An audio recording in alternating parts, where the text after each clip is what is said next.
Salomo adalah anak Raja Daud dan Batsheba.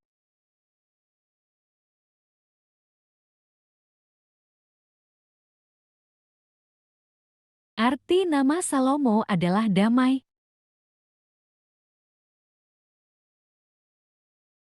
Kemudian Daud menghibur hati Batsheba, istrinya. Ia menghampiri perempuan itu dan tidur dengan dia, dan perempuan itu melahirkan seorang anak laki-laki. Lalu Daud memberi nama Salomo kepada anak itu. Tuhan mengasihi anak ini. Dan dengan perantaraan Nabi Nathan, ia menyuruh menamakan anak itu Yadija, oleh karena Tuhan. 2 Samuel 12 ayat 24-25. Saat Salomo masih anak-anak, dia mengikuti dan mematuhi Tuhan. Sebelum Daud meninggal, Tuhan menyuruhnya mengumpulkan pemimpin-pemimpin bangsa Israel dan mengurapi Salomo sebagai raja di depan publik. Saat Salomo menjadi raja sesudah Daud meninggal, dia meminta kebijaksanaan pada Tuhan agar dia bisa berkuasa atas kerajaan Israel dengan benar dan adil.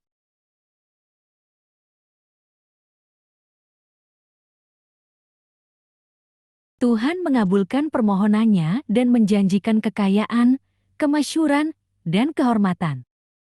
Maka berikanlah kepada hamba-Mu ini hati yang faham menimbang perkara untuk menghakimi umat-Mu dengan dapat membedakan antara yang baik dan yang jahat. Sebab siapakah yang sanggup menghakimi umat-Mu yang sangat besar ini? Lalu adalah baik di mata Tuhan bahwa Salomo meminta hal yang demikian. Jadi berfirmanlah Allah kepadanya, oleh karena engkau telah meminta hal yang demikian dan tidak meminta umur panjang atau kekayaan atau nyawa musuhmu, melainkan pengertian untuk memutuskan hukum. Lalu adalah baik di mata Tuhan bahwa Salomo meminta hal yang demikian. Jadi berfirmanlah Allah kepadanya, oleh karena engkau telah meminta hal yang demikian dan tidak meminta umur panjang atau kekayaan atau nyawa musuhmu, melainkan pengertian untuk memutuskan hukum, maka sesungguhnya aku melakukan sesuai dengan permintaanmu itu. Sesungguhnya aku memberikan kepadamu hati yang penuh hikmat dan pengertian, sehingga sebelum engkau tidak ada seorang pun seperti engkau, dan sesudah engkau takkan bangkit seorang pun seperti engkau. 1 Raja-Raja 3 ayat 9-12. Tuhan menggunakan Salomo untuk membangun bait Allah.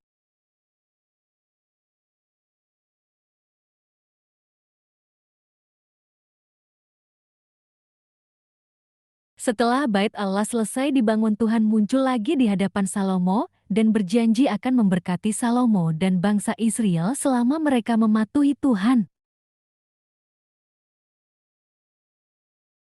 Raja Salomo berkuasa selama 40 tahun. Bangsa Israel menjadi makmur dan damai selama dia memerintah.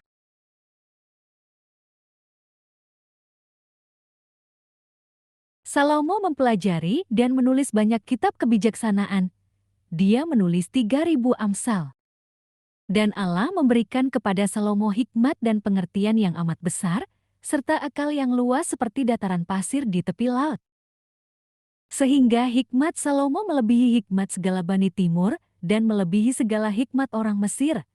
Ia lebih bijaksana daripada semua orang, daripada Etan, orang Ezrahi itu, dan daripada Himen, Kalkol dan Darda, anak-anak Mahol, sebab itu ia mendapat nama di antara segala bangsa sekelilingnya.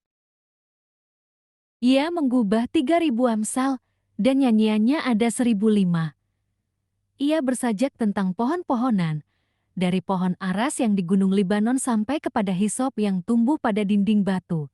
Ia berbicara juga tentang hewan dan tentang burung-burung dan tentang binatang melata dan tentang ikan-ikan.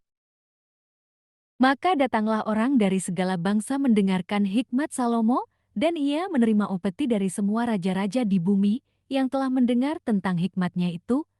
1 Raja-Raja 4 ayat 29-34. Raja Salomo adalah orang terbijaksana di dunia. Dia juga adalah orang termasyhur.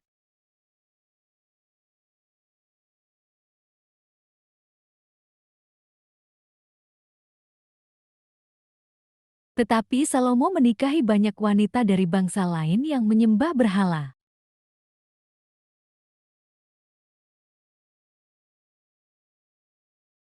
Istri-istrinya membuat dia menyembah berhala, karena mereka Salomo tidak lagi mematuhi Tuhan.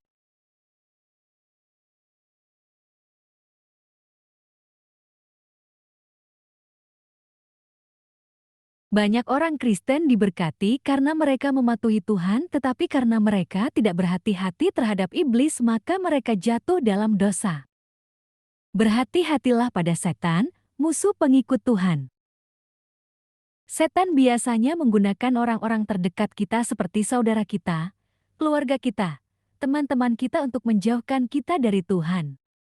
Banyak orang Kristen mengasihi dunia dan segala isinya, mereka menolak bertobat sehingga saat meninggal mereka masuk neraka. Bertobatlah dari dosa-dosa Anda, patuhilah semua perintah Tuhan dalam hidup Anda, dan terimalah Roh Kudus.